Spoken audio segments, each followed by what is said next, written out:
Lucas, capítulo número 12, versículo de número 32, diz assim a palavra de Deus para nós.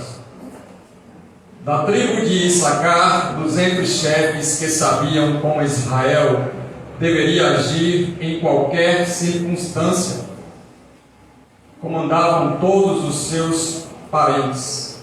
Até aqui. Eu quero ler numa versão diferente um pouco. Eu li na nova versão internacional e eu quero ler na nova versão transformadora, que tem uma compreensão melhor para esse texto, que diz assim: da tribo de Issacar, 200 chefes com seus parentes, todos eles entendiam bem os acontecimentos daquele tempo e sabiam qual era o melhor caminho para Israel seguir. Capítulo de número 12 Primeira Crônicas é um suplemento então do capítulo de número 11. Para a gente poder entender melhor esse capítulo, a gente precisa voltar atrás e ler o capítulo número 11. Geralmente, quando a gente está lendo o Antigo Testamento, a gente precisa ter a compreensão do texto, lendo o capítulo anterior e o posterior, para a gente ter uma maior noção daquilo que Deus está querendo comunicar conosco através da palavra. Então, esse capítulo número 12, ele vai ser um suplemento do capítulo de número 11. A dinastia aqui de Saul estava terminando e a sua família não mais seria a fonte de realeza de Israel. Isso aqui foi um cumprimento profético, conforme 1 Crônicas, do capítulo número 10, versículo 13 e 14. Volte lá para o capítulo número 10, você vê a profecia. 1 Crônicas 10, está no 12, você volta a 2 capítulos, vai encontrar os versículos 13 e 14, que diz assim: Saul morreu dessa forma porque foi infiel ao Senhor, não foi obediente à palavra do Senhor e chegou a consultar uma médium em busca de orientação, em vez de consultar o Senhor. Por isso o Senhor o entregou à morte e deu o reino a Davi, filho de Jessé. Nesse capítulo 12, então, observa uma lista de guerreiros, esses guerreiros que foram se unindo aos valentes de Davi no decorrer do tempo. Vai enumerar, então, os diversos nomes desses guerreiros. E também a gente vai notar a habilidade de Davi em atrair homens de valor para formar aquele exército vitorioso. É isso que o texto vai trazer para a gente bem claro, e a gente vai perceber também, a gente vai notar que todas essas tribos de Israel contribuíram para aumentar esse exército. Todas as tribos de Israel contribuíram de alguma forma para que esse exército fosse poderoso na mão do Senhor para realizar os planos de Deus para a glória e louvor do nome dele.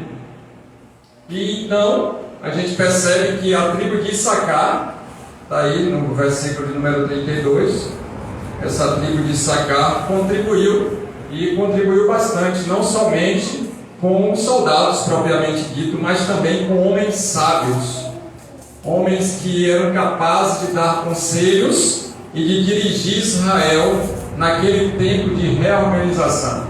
As Escrituras deixam clara quando está relatando que todos eles entendiam bem os acontecimentos daquele tempo, e eles sabiam qual era o melhor caminho para Israel seguir.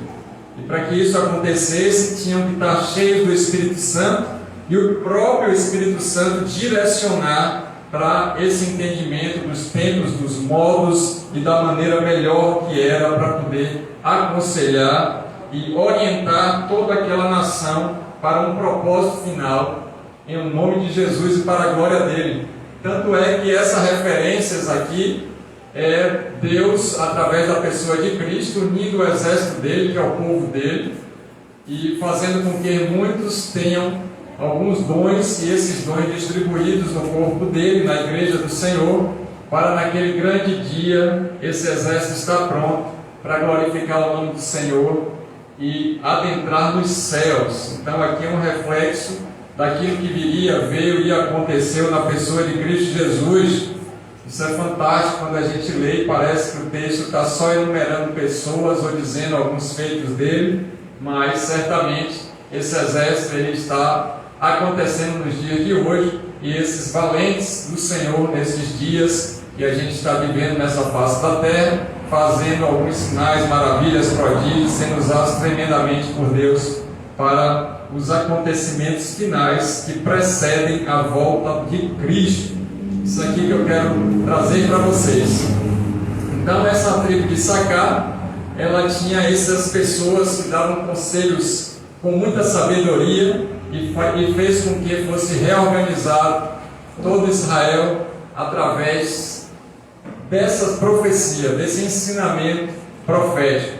Issacar é um nome no hebraico que quer dizer há uma recompensa. Então saiba que existe uma recompensa para aqueles que fazem parte do exército de Deus. Sim, existe uma recompensa, não somente nessa terra, nesses tempos, mas também lá nos céus, em Cristo Jesus. As Escrituras dizem que nós seremos galardoados pelo aquilo que nós estamos fazendo para o Senhor. E Ele já separou uma recompensa para cada um de nós. Deus fará acontecer nesses dias e na eternidade esse cumprimento da palavra. Ele é fiel para cumprir.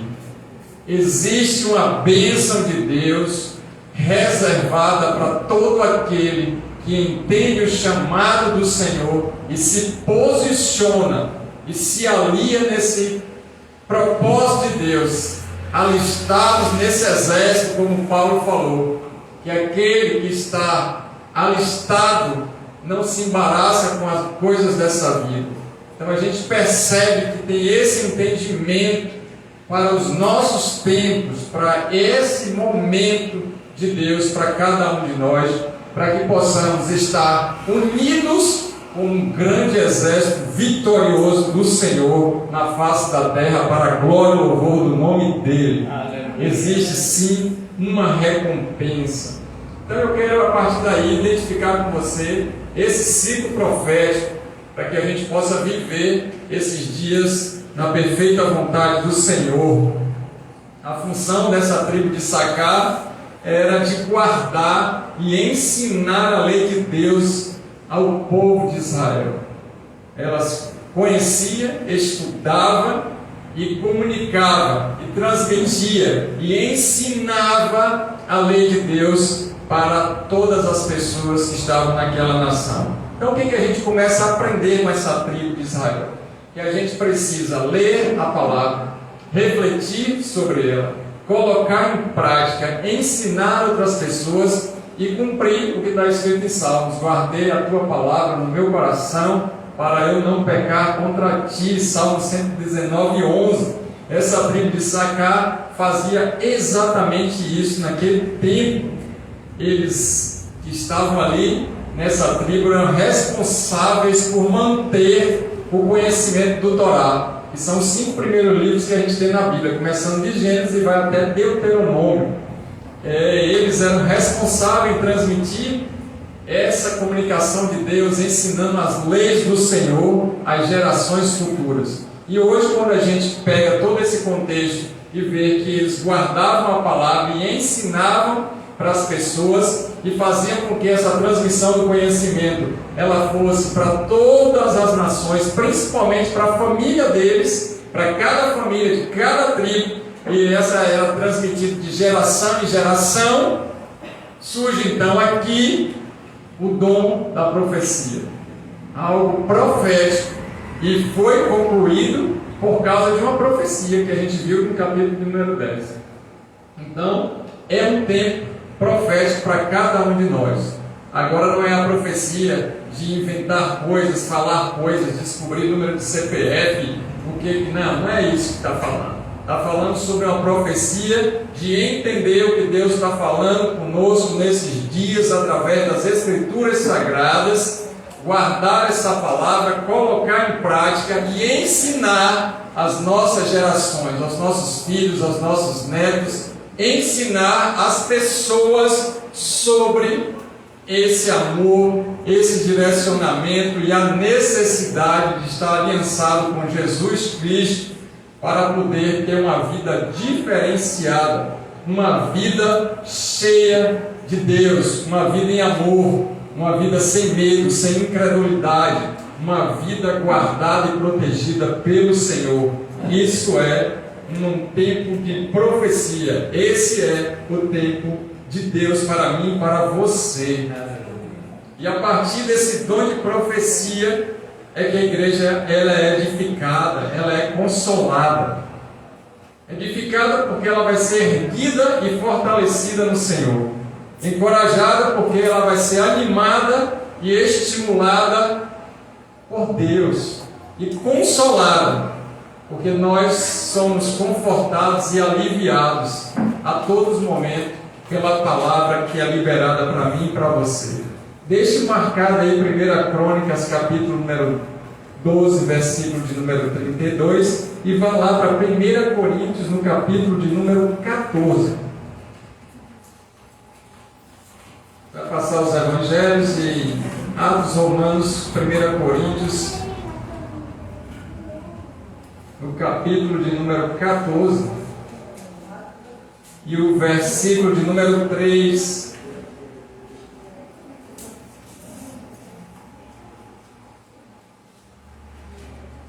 Vai dizer assim: mas quem profetiza o faz para edificação, encorajamento e consolação dos homens. Aquele que entende o que Deus está falando, guarda a palavra, se aprofunda no conhecimento dessa palavra e ensina para outras pessoas a palavra, faz com que a igreja seja edificada, encorajada e consolada. Glórias a Deus. Aleluia. É exatamente o que a tribo de Issacar fazia para com as demais tribos. Deus levantou a tribo de Issacar para cumprir exatamente o tempo profético que viria e veio e chegou na minha e na sua vida. E Paulo, escrevendo aos Coríntios, ele vai dizer a mesma coisa, mostrando que Deus é um Deus imutável, é um Deus que era, que é e que há de vir. Ele é o mesmo Deus de ontem, de hoje e de eternamente. Ele não vai mudar na ideia da tua palavra, ele não vai mudar na fidelidade da palavra. O que Deus falou lá no Antigo Testamento se cumpre aqui no Novo. E Paulo vai dizer a mesma coisa que a tribo de Issacar falou, e ele começou a ensinar, começou a demonstrar pelo testemunho de vida, e começou a fazer com que as pessoas entendessem o tempo profético para aquele tempo, para aquele momento que ele viveu. E essa palavra chega para mim e para você, como esse tempo que a gente precisa viver. Por isso precisamos então urgentemente identificar o ciclo profético, para que possamos andar segundo a vontade de Deus. É comunicado para a igreja, para o corpo de Cristo, essa revelação. Aí sim está a revelação. Aquilo que Deus falou no Antigo Testamento está demonstrando no Novo Testamento e o ensinamento das Escrituras Sagradas. Então, o dom profético, ele vai ser fundamentado nas Escrituras Sagradas através do entendimento, desse discernimento, da sabedoria e do conhecimento de Deus. Amém.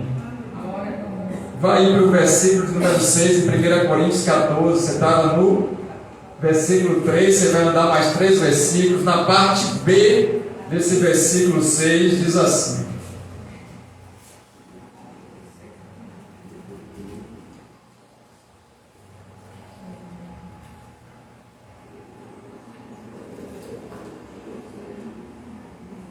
vou ler todo para você entender um pouco.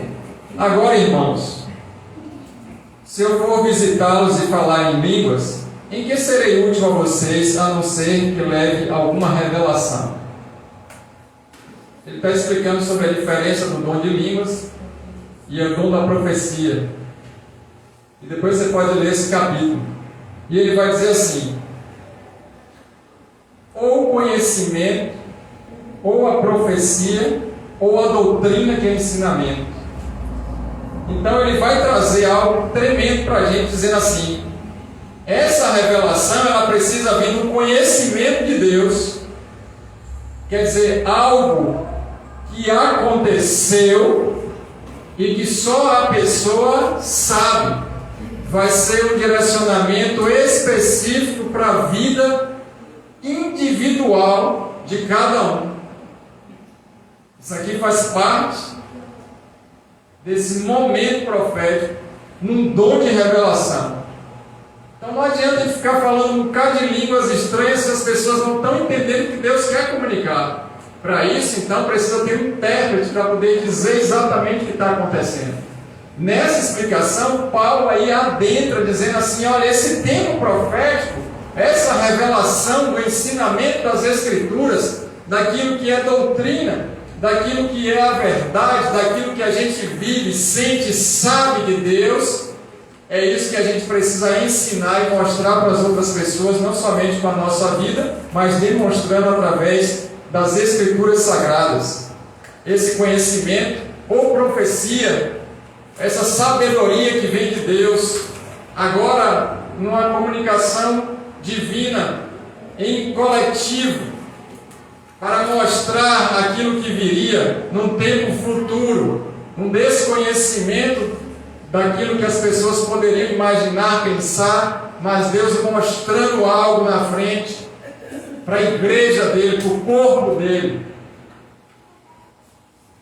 As Escrituras dizem que os anjos param para poder ouvir a transmissão da mensagem que é colocada por nós, para que eles possam perceber o tempo que a gente está vivendo. Eles não têm a capacidade de saber essas coisas se não for comunicado por nós. Isso é muito forte, porque essa profecia, ela vem para nós como um dom de Deus, para que a gente possa ter entendimento das Escrituras, uma compreensão mais nítida do que Deus quer para cada um de nós, individual, como família, como igreja do Senhor na face da terra. E esse discernimento, ele acontece e aconteceu naquele tempo, porque o Espírito Santo é o mesmo. Olha o que está dizendo as Escrituras em 1 Crônicas 12:32, eu vou estar lendo na nova versão transformadora novamente. Todos eles estavam ali, naquela família, naquela tribo de Issacar, todos eles tinham discernimento, eles compreendiam, tinham exatidão de entendimento daquilo que Deus queria para cada um deles e para toda a nação, individual e coletivo. Olha aí o dom do conhecimento, da sabedoria se repetindo.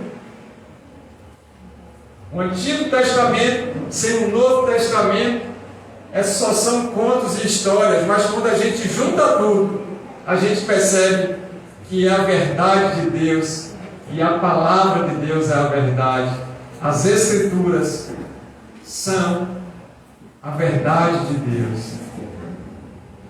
Olha só, e sabiam qual era o melhor caminho para Israel seguir.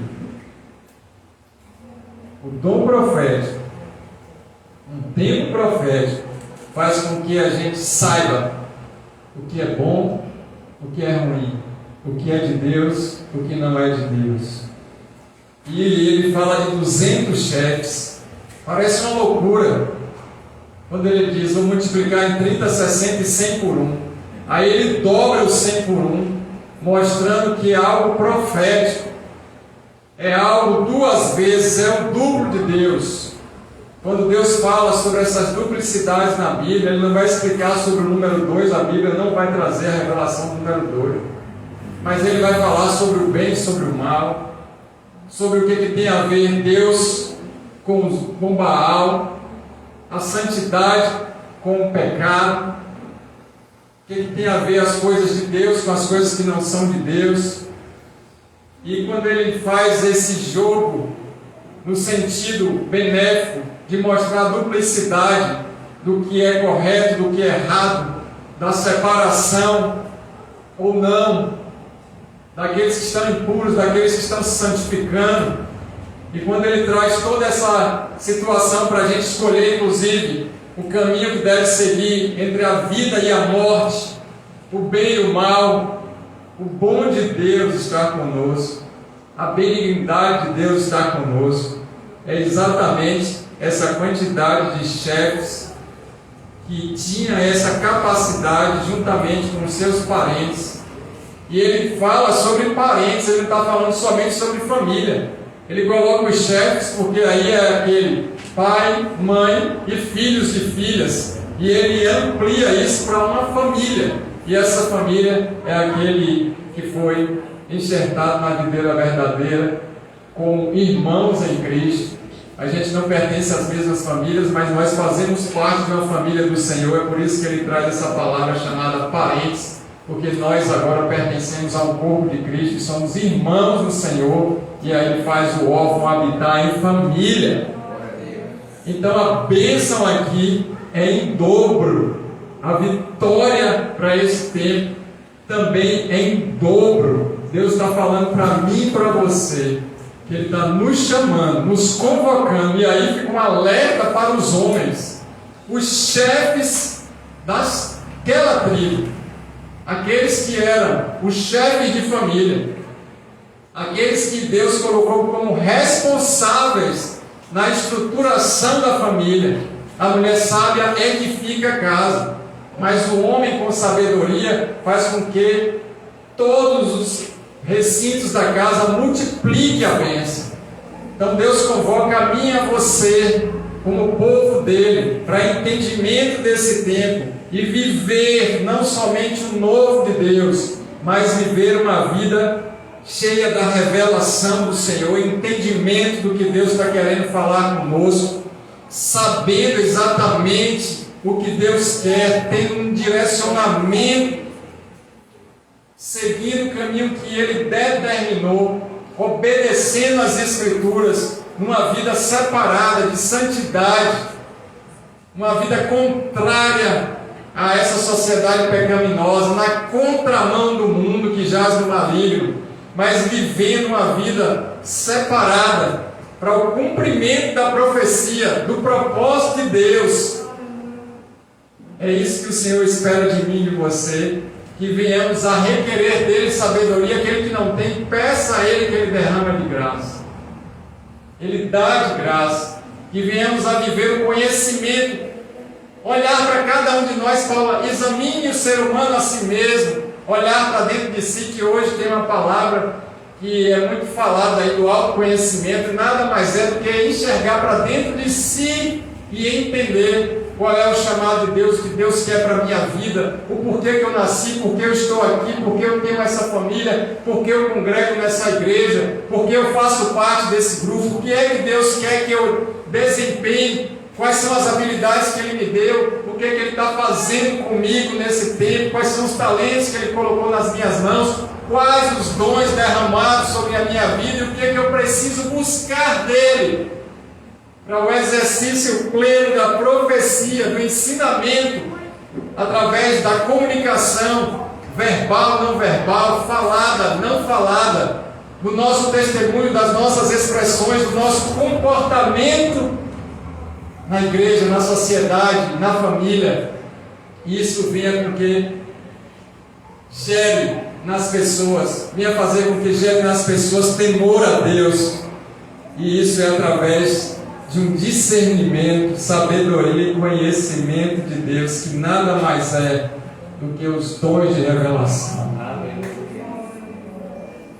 Quando Deus me mostrou esse texto,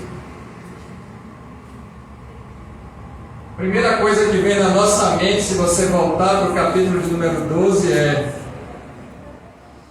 Vou ler outro capítulo. Você começa ali no início, e daqui a pouco começa a numeração de números. Aí você se lembra do livro de Números. e parece que não tem mais significado nenhum, e daí você vem lendo, ele vai falando de números e nomes, mas cada versículo a partir do 23 tem uma especificidade, e para nós o que Deus quis dizer, e Ele está falando, está no versículo de número 32, da tribo de Issacar, a tribo que recebia de Deus, mergulhava nas Escrituras, compreendia o tempo, estava tendo de Deus uma revelação do que era para poder fazer e ensinar, transmitia para as outras pessoas e vivia o melhor de Deus, numa vida cheia do Senhor em vitória. E eles se unem agora para formar um grande exército vitorioso na dinastia de Davi, que é uma referência bíblica para todo o reinado de Israel.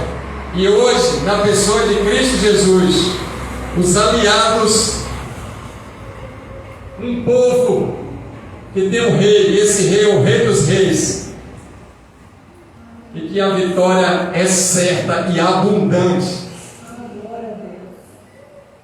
porque existe uma recompensa para mim e para você, e essa recompensa é em dobro. E quando fala que a recompensa é em dobro, a convocação para os homens, os chefes de família, ela é clara, nítida e urgente, para que os homens se posicionem profeticamente para o exercício daquilo que Deus colocou, para que toda a família que estava aí sobre essa liderança pudesse avançar e conquistar as terras, conquistar aquilo que Deus determinou para cada um de nós, discernindo o que é certo, o que é errado, qual o caminho que deve ser, o que deve se fazer, o que é bom, o que é mal, o que é maldito, o que é bendito, o que é de Deus e o que não é de Deus, cheio da sabedoria, transbordante do Espírito Santo, e falando e profetizando, ensinando e doutrinando as Escrituras Sagradas para a geração, para as pessoas. E a boca fala do que o coração está cheio das Escrituras Sagradas para ensinar o temor, a obediência, a santidade, o amor, a paz, a alegria e a justiça em Cristo Jesus, o nosso Senhor. Aleluia! Todos ali, naquela tribo de Issacar, sabiam o melhor caminho para Israel ser. A nossa família precisa saber qual é o melhor caminho a ser. E Jesus então se apresenta na história como um Deus que vai cumprir na pessoa do Filho aquilo que foi determinado pelo Deus Pai. E Ele diz: eu sou o caminho. Eu e você precisamos saber que não existe outro caminho para a salvação fora de Cristo Jesus, o nosso Senhor. Não existe outro caminho para a cura da nossa alma, dos nossos medos, das nossas angústias, aflições, tribulações, traumas, medos, incredulidade, vazios existenciais, transtornos, tristezas, problemas, dificuldades, das nossas mazelas, das nossas impurezas, a não ser aliançados em Cristo Jesus, o nosso Senhor, pela compreensão das Escrituras Sagradas. E não existe outro caminho para sermos libertos dos gatilhos mentais que nos reportam a toda uma vida de sofrimento, de estagnação, de lamentos, choros e mortes, que não as Escrituras Sagradas em Cristo Jesus, o nosso Senhor. Não existe outro caminho no qual precisamos andar, que é a palavra. E essa palavra, ela é viva, ela é poderosa para modificar, mudar, transformar e renovar as nossas mentes. Amém? É isso que eu gostaria de comunicar e já comuniquei para vocês. Naquele início de culto, estava lendo o salmo e eu fui tomado em glória. E aí quando eu voltei, estava procurando onde eu estava. Aí Deus me mostrou um versículo de novo, da onde eu parei. Aí é só para os crentes. Você estava presente, não pode dizer que foi mentira. E aí o Espírito Santo falou comigo: você não estava me pedindo o dom da profecia e está com medo de ser arrebatado. Porque naquele grande dia, num piscar de olhos, como um raio que cruza do Oriente ao Ocidente, Jesus virá. Aqueles que morreram primeiro vão ressurgir dentre os mortos que morreram em Cristo. Mas a igreja que estiver presente na face da terra será arrebatada em glória. Aleluia. E aí eu tive uma sensação rápida desse arrebatamento. Meu Deus! Quem está disposto a viver esse tempo profético, fica de pé para a gente poder orar e ceiar. Se você puder.